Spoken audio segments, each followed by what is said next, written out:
All right, so you're welcome again to another session. Yet we are still talking about the nervous system. So just a brief recap. In the previous discussion, we're looking at the lobes of the brain. We also looked at the Brodmann areas. So we see that Brodmann areas, these are maps on the cortex with their associated functions.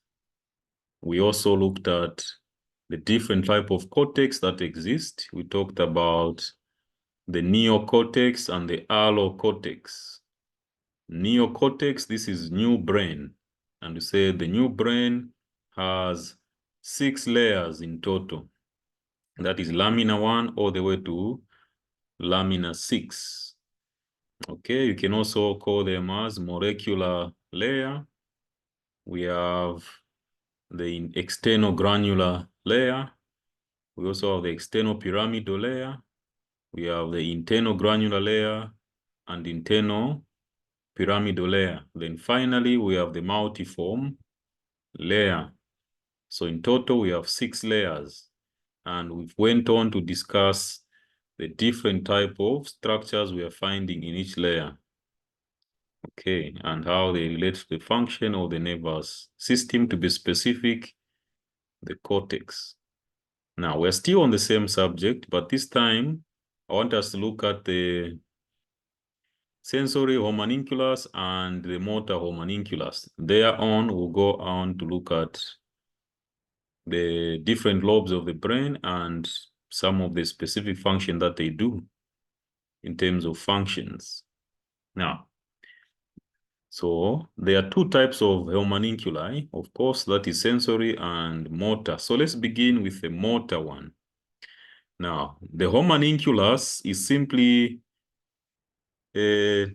distorted. As you can see, this is a distorted image of a human being in relation to areas of the cortex dedicated to various parts of the body.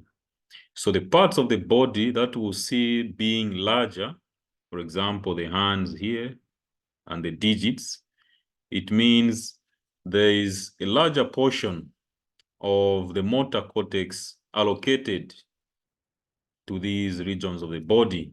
So that's why we're calling it motor homunculus, because we're looking at motor function. Motor involves, movement, secretion, regulation, for example, blood pressure, regulation of the diameter of blood vessels, regulation of the heart rate. All that is motor function.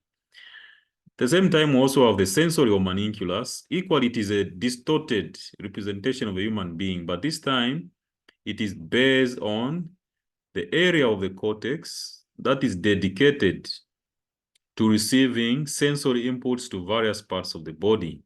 So again, here we see that the hands, the head itself, this is where the brain is. Look at the lips, the tongues.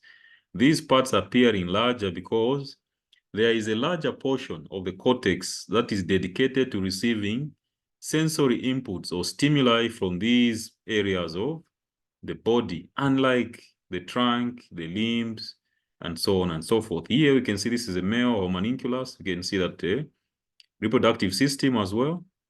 Same thing will occur to the female homunculus. In the reproductive system there, we have the testes, the scrotum. There we have the glans penis, which is also, sends a lot of sensory inputs to the brain because of the various nerve endings found in the glans penis, as well as the glans clitoris, all right?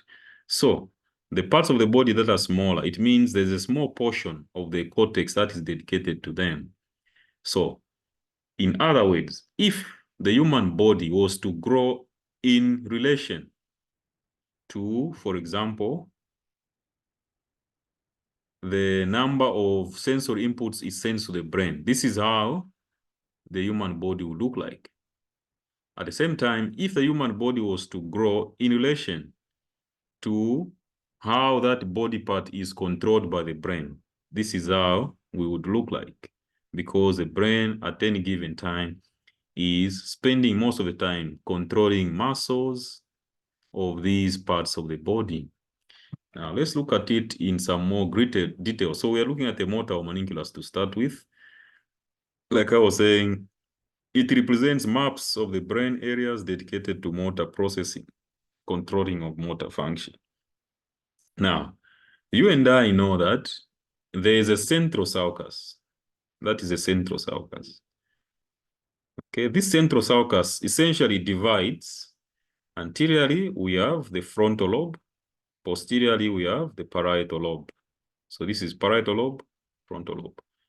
So that's the central sulcus. Now, the elevation in front of the central sulcus, we call it the precentral gyrus. Pre, meaning in front or before the central sulcus.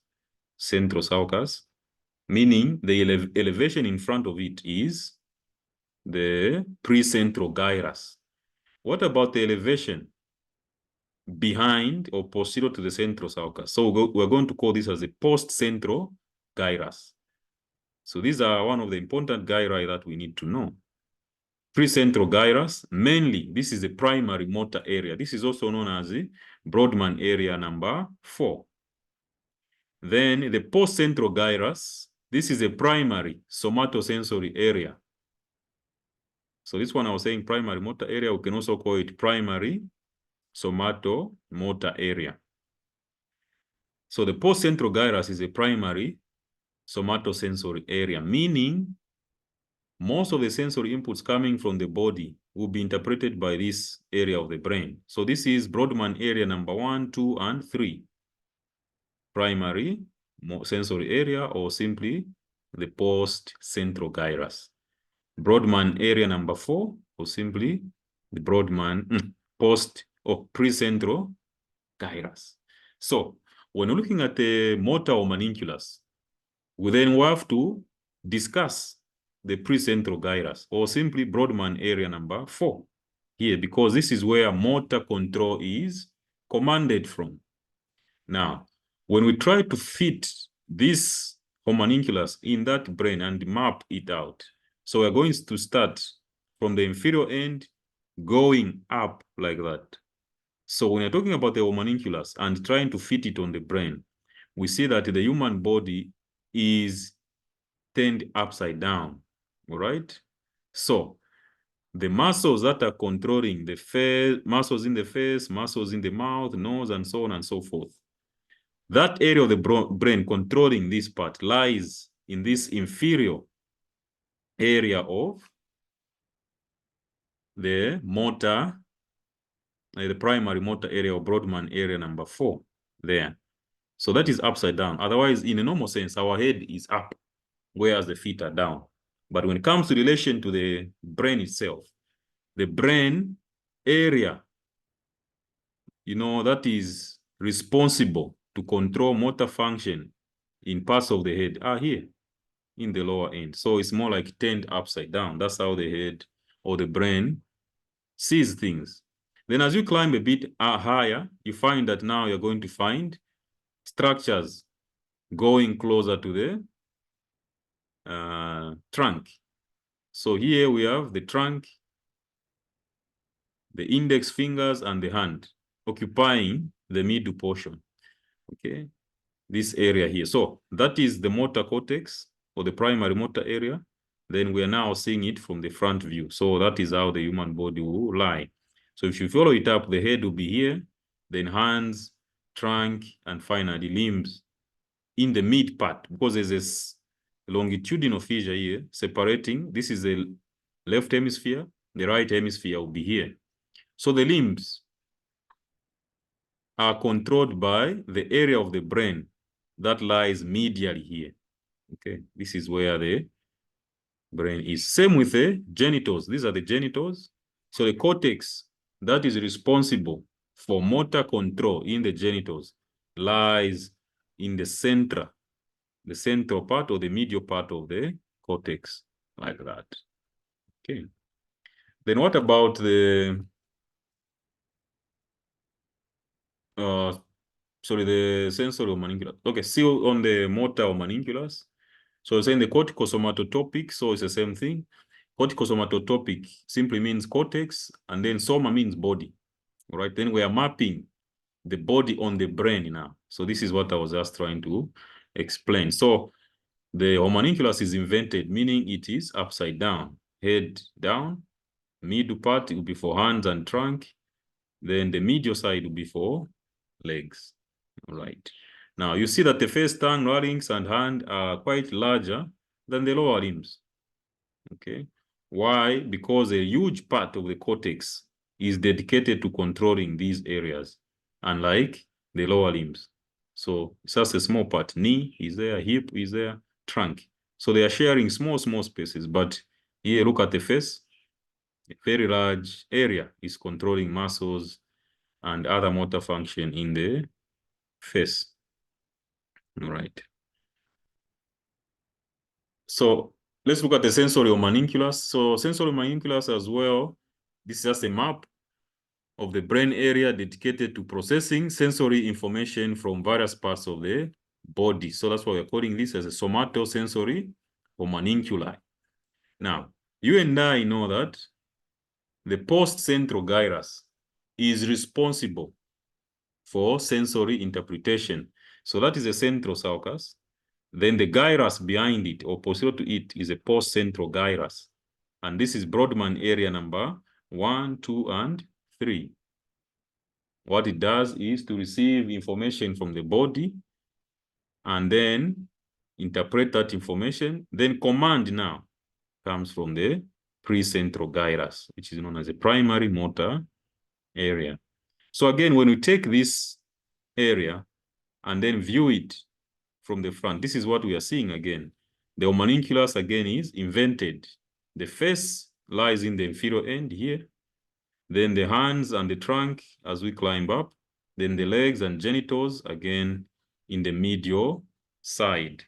Again, you're able to see that a larger portion of the brain is dedicated to receiving inputs from the face, that is the lips, the nose, the eye, the hands, and the trunk. Then it comes to the limbs, you can see that only smaller parts are dedicated for sensory information from those areas. Okay. Okay, so this is already explained. Okay, that's fine anyway. So this is still the cerebrum or the cerebral cortex. Now, let's look at each individual lobe and see some of the areas found there. So I'll be quick on this one because we touched on many of these areas. So we are still using Brodmann's map. So we start with the frontal lobe. So frontal lobe, this is the lobe that is in front of the brain. Then this is the central sulcus. Central sulcus, so that would be parietal lobe. This is frontal lobe. Now, how many divisions are there? So first of all, frontal lobe is divided or is considered as a motor lobe, right? Okay, so hence it's going to have the precentral region and a prefrontal region. So precentral is this part here because this is a central sulcus, right? Okay, sorry. This one is the central sulcus. That is central sulcus. So 4 and 6 compose what we call the precentral region, immediately in front of the central sulcus. So these two are the precentral region. Then the remainder now is the prefrontal. These are the anteriormost parts of the frontal lobe. So frontal lobe begins from here all the way up to the central sulci. All right, now in the precentral region, we have two most important areas. That is area 4, Brodmann 4 and Brodmann 6. Brodmann 4 is mainly associated with motor function. So this is known as a primary motor area. Primary motor area. And we're saying in terms of cortical layers, since we said the neocortex has 6 layers, so we see that 40% is actually pyramidal fibers. Remember the pyramidal fibers we're discussing. These are nerves who have cell bodies that look like a triangle. And we're saying these nerves have longer axons and dendrites. Okay, so you find a lot of dendrites and axons of those cells in this region. Okay, meaning it is sending information from the cortex down towards the brainstem and towards the spinal cord. So now those fibers, we're going to call them as corticospinal if they are coming from the cortex and go direct to the spinal cord. We're going to call them corticobulbar if they are coming from the cortex and then end up in the brain stem. Okay. So that's how important this is, because it's sending motor command, and these commands should go to the brainstem as well as the central nerve, the spinal cord, so that the spinal cord can finally command the body. Now, what about the premotor area? So premotor area is Brodmann area number 6. Okay, the primary motor is this one. Now, what about the area that is in front of it? So we call it pre, because it is before this one. This is the front. So as you are coming towards here, this is the back. You first meet this area, then you go to that motor area. So that's why it's called premotor area. Okay, so that is Brodmann area number 6. Okay, now this area, unlike the primary motor area, will send signals, which you call, or will send nerve fibers, which you call extrapyramidal fibers. Now, you and I by this time know that when we say extrapyramidal fibers, these are fibers that are bypassing. Okay, these are fibers that are bypassing the thalamus. Okay, so these are involved in, sorry, not bypassing the thalamus. I'll beg your pardon. Extrapyramidal fibers. These are fibers that are involved in involuntary action. Okay, so most of them will terminate in the brain stem. Okay, and I explained last time to say the brain stem is a seat of involuntary action. All origin of involuntary actions is the brain stem. That's why if the brain stem dies, instantly that person dies. But death of the cortex, an individual still survive in a comatose or vegetative state. So nerves or axons originating from this area would terminate in the brain stem. And what are their functions now? So these functions are there to adjust motor functions. For example, when you're walking, you're seated, standing up. Yes, your body or muscles of the body, the skeletal muscles to be specific, are commanded by the primary motor area. But there are certain adjustments that occur under the subconscious control. For example, to maintain balance, you don't decide about it. Say, now, let me stand in this way so that I don't fall. The body quickly adjusts itself because of the action that you have taken. So that's why these two areas work in coordination. Okay. So here we have conscious movement, but there we have unconscious movements to adjust our posture and so on and so forth. So you see these, terminologies. So these fibers originating here, going to the visual cortex, going to the red nucleus, going to the medulla oblongata, then going to the reticular formation, and finally going to the brainstem. So most of these are terminating in the brainstem. That is midbrain, pons, and medulla oblongata. Okay, but what is important is knowing that they are there to adjust posture, balance, and other, unconscious movements as we execute conscious movements. Okay. There's another area in the frontal lobe known as Brodmann area 8. Okay. Now, this area is for frontal vision field. Are we together? Okay, so some books will say this is Rhesus visual field, something like that, or monkey visual field. Okay, now, this area is responsible for vision or maintaining our eyes focused in front so that we can see what is in front. So it has been shown that stimulation of this area will tilt the eyes to either side. Okay, now, so if you are stimulating this area, area 8, on the left side of the brain, eyes will turn to the right side of your body and vice versa. I hope that is clear. Again, for example, if you are stimulating Brodmann area number 8, on the right side of the brain, eyes will move to the left. So that is known as ocular deviation. All right. So the eyes will be moved from the frontal focus and then tilted to one side. So this is what this area is responsible for. Okay. Then motor speech area, Broca's area, I think we discussed this at length. We're saying it is lying, in most individuals, it is lying in the left hemisphere. And you're saying this is genetically determined, even in left or right-handed individuals. All right, so damage to this area, still in the frontal lobe, area 44 and area 45 is known as Broca's speech area. So this area is responsible to controlling, breathing rate, adjusting muscles as we are trying to speak. So all speech is controlled by the Broca's area. So damage to this area, definitely speech will be knocked out. Then what about the remainder of the frontal lobe? We have talked about 4, 6, 8, and 45 and 44. Now, the remainder of these areas have not yet been identified specifically and being able to discriminate them from one another. For example, which of these areas control emotional response? It's very difficult to know whether it is 10, 9, or 11.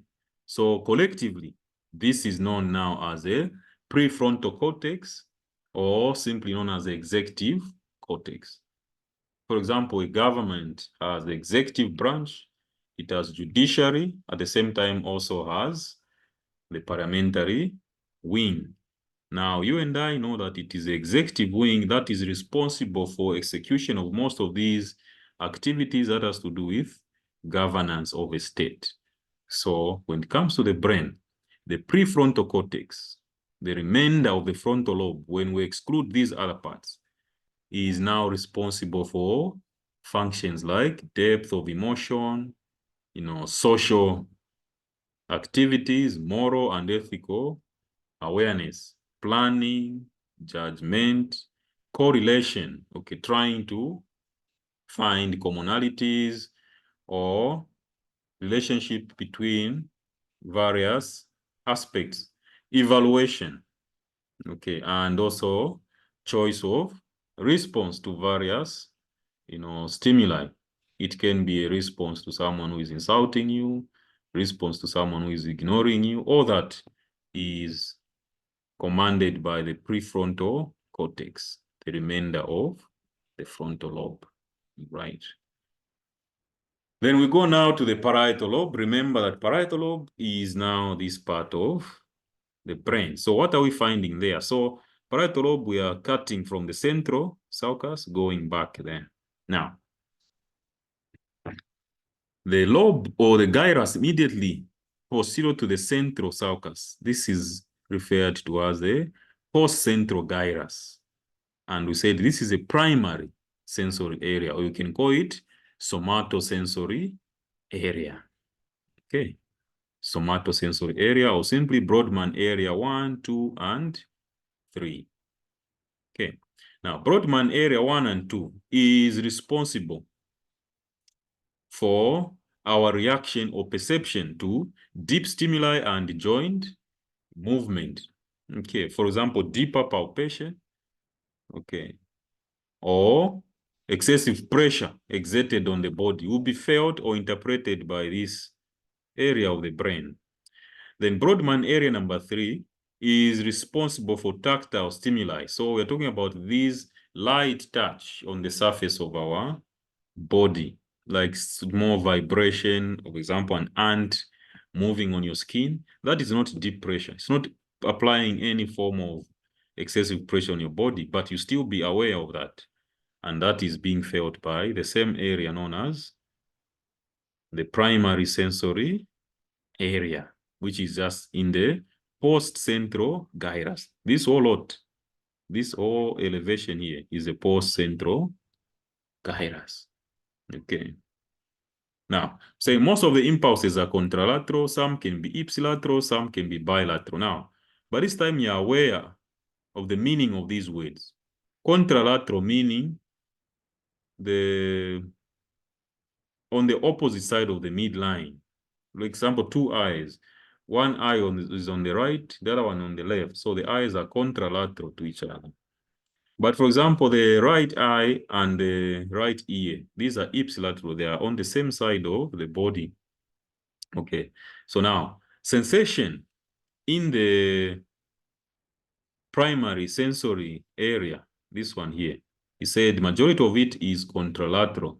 So if an ant is crawling on the right arm, the skin on the right arm, the area of the brain that is detecting that sensation will be on the left side of the primary sensory area. The same applies for the primary motor area. Majority of it is contralateral, meaning control of muscles in the right hand or arm, which is this part, the arm, is being commanded by the left side of the brain, specifically Brodmann area number 4. I hope that is clear. All right. Okay. Then let's look at the somatosensory association area. So we have Brodmann area 4, 5, and 6, 5 and 7, sorry. So this one and this one, these are somatosensory association area. So this area is concerned with association of various sensory inputs that the body feels and try to make meaning out of it. For example, shape, size, and texture. All that information will be associated here. So impulses from the skin, the body, and the rest will first of all reach the primary sensory area.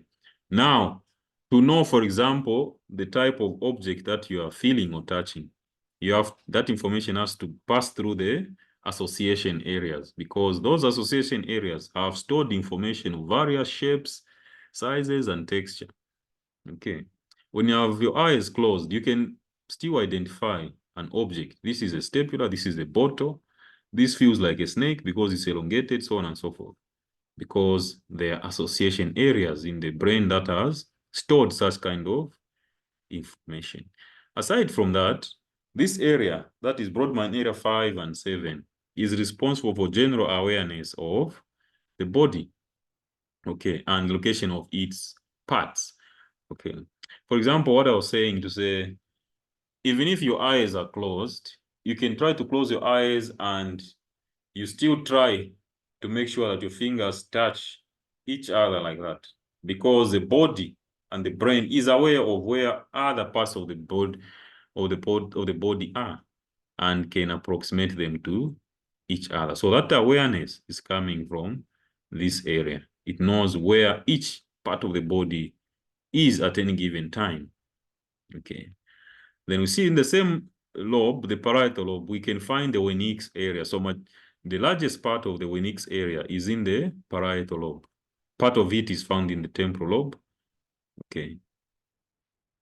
So that is the Wernicke area. Now we're saying Wernicke area is concerned with interpretation of language through vision and sound. So you can understand words that I'm speaking. At the same time, you can understand these words that are written here. Why? Because the Wernicke area is function. So this is a speech association area. All right. So whatever we are saying, we can also understand our own words that we are producing, because the meaning of each word, the meaning of each letter, the meaning of each word that is written or spoken is stored in the Wernicke's area. Okay. Right. Now, apart from that, we have Brodmann area, which is 44 and 45. I think this we explained earlier on. 44 and 45. That's about the parietal lobe. Now, what about the occipital lobe? So occipital lobe now is this lobe here. Okay. That's the occipital lobe. Now, occipital lobe is the primary visual area. Okay, so everything that we see is first interpreted by the occipital lobe of the brain, the back of the brain. That's where everything that we see must be interpreted. So we have Brodmann area number 17. This is known as the primary visual area. Okay. all information that we are receiving through the eyes will be taken here, area 17. Then area 18, area 19 is now the vision association area. So what happens is that what we are seeing, the image that we are seeing must be associated to something that we have seen before. That's why if you're seeing something for the first time, it may be difficult to describe it because there is no association of it in your brain at that given time. But when you encounter it for the second time, you can know, okay, this one was now a lion. This is a dinosaur, right? But if you're seeing it for the first time, you don't really know. Like children, they're seeing it for the first time. Mainly, they'll go and ask an elder, what is this? Then you explain to them. Then now they have an association of it. So next time they see something similar to that, they can call it that name and find that down. This is actually not a dinosaur. Now this is a trinosaur or something like that. Okay. What else do I have? Yeah, the temporal lobe now. So temporal lobe, what is important is auditory. Occipital lobe, I was saying visual, primary visual area. Now, temporal lobe is primary auditory area, sound. Okay, when you get sound, what happens to it? So, during development, part of the temporal lobe is embedded in itself. All right, and also the insula, the fifth lobe of the brain, is found in the medial side of the temporal lobe. Now, what are functions concerned with the temporal lobe? So we have, for example, area 41 and area 42. That's a primary auditory area. Whatever sound we are getting, like what I'm saying right now, it must come and be interpreted here. And then sent to Wenik, where now you can associate what is the meaning of each word that Mr. Kabangaxheshe is saying. That is Wenik. But to get the sound itself for the first time, it's the primary auditory area or area for Brodmann area 41 and 42. So that is involved in linguistic, interpretation, auditory, balance, as well as visceral function. Okay. For example, vomiting and so on and so forth. Okay, that's why sometimes you see that certain individuals, certain sounds can evoke, emotions of nausea and actually may even vomit if that sound is not controlled. Then that is the insula. Okay, and the insula at this stage, we really don't know its major function attributed to it. Okay, but what has been seen is that when this lobe, which is embedded in the temporal lobe, is stimulated, it usually, leads to visceral, motor, and sensory effects. So it has effect on the digestive system and other organs of the abdomen. Okay, mainly there will be increase in motility, and this person can also vomit. Okay, so nausea is evoked, salivation is evoked. Then there's also alteration in blood pressure. Okay. So it is just closer to the auditory area, which is here. This is the temporal lobe. Auditory area is there. So you see that that's why some individuals vomit. For example, maybe when they are on the plane or they are listening to different kind of, sounds. So that's about the lobes of the brain and their specific functions. Now let's look at the applied anatomy. It's not adequate just to know the anatomy, but it's also important to know what happens if there are disorders or problems in these anatomical structures of the body. So we have what we call motor cortex lesions. These results from trauma, can result from tumors, from cancers, from infection, or indeed exposure to certain toxic substances, among them drugs, which of course are conventional. Some drugs are recreational and they cause damages to certain areas of the brain, heroin, cocaine, and so on and so forth. Now, if there's damage to the precentral gyrus, remember, precentral is motor, the main function. That's a primary motor cortex. That is Brodmann area number 4. What are you going to see? Usually you see that this individual develops what we call spastic limb paralysis. So limbs are paralyzed in a spastic state. They are contracted like that. Okay, because that area controls motor function. I think I have diagram. Yeah, this is spastic paralysis. There's also flaccid paralysis where the limbs are so flaccid. But this is spastic because the muscles are in tonic state. Look at that clenched fist. Look at the thumb that is now clenched under the fingers. Look at the wrist. Look at the wrist. Look at the elbow. All of them in flexed state. It means the muscles are contracted. So that is spastic paralysis. Commonly seen in patients who have stroke due to head injuries or indeed elevated blood pressure for a longer period of time that is not being managed well. So that is also known as cerebral vascular accident. Then destruction of motor speech area, that is the Broca's area, so will result into aphasia, so inability to form words. Okay. But this person will be able to understand words that you're telling them. But for them to respond back to you, there's a challenge because these two areas are separate from each other. Broca's temporal lobe, Wernicke, mainly parietal and temporal lobe. So if there's damage here in the motor speech area, speech will be gone, yes, but understanding is there. You tell them, come here, they will come. But for them to conversate with you to be a very difficult thing to do because this part is damaged. Then sensory cortex region now, we're looking at damage in the sensory area, mainly the post-central gyrus. So this leads to contralateral loss of sensory discrimination. So what happens here is that if there's damage in the left side of the brain, then sensation or feeling of sensory touch on the right side of the body is lost. Okay, because the right brain interprets the left body. The left brain interprets the right body. Okay. Same with paralysis. If there's damage in the precentral gyrus on the right side of the brain, paralysis is seen on the left side of the body. Then dysfunction of somatosensory association area, for example, area 5, area 7. What happens there now? Remember that when you touch something, there must be an association of it.